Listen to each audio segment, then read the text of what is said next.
Studio Begusarai. नया नया छठ के गाना बजाई के घटिया बना।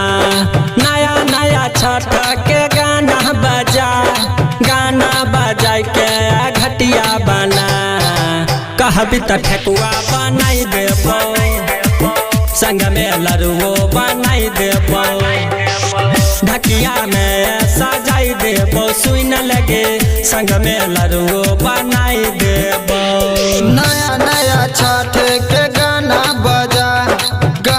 बजाई के घटिया बना। नया नया छठ के गाना बजाई के घटिया बना। कहबी त ठेकुआ बनाई देबो, संग में लड़ुओ बनाई देबो, कहबी त नारियल मंगाई देबो, ढकिया में सजाई देबो। Recording by star recording studio Begusarai. Sanjay राज।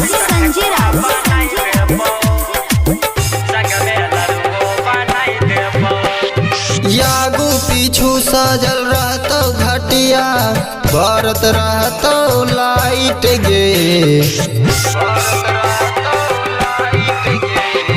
गायक नीरज के गनमा बजई है, मैया करतो कृपा गे।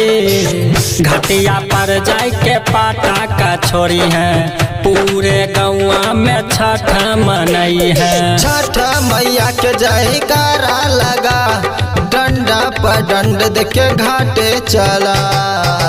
कहबी त ठेकुआ बनाई देबो, संग में लड़ुओ बनाई देबो, कहबी त ठेकुआ बनाई देबो, संग में लड़ुओ बनाई देबो। Recording by star recording studio Begusarai. Sanjay Raj. भटमान। गजब के घटिया सजल लेजर लाइट, महिमा मैया महान गे।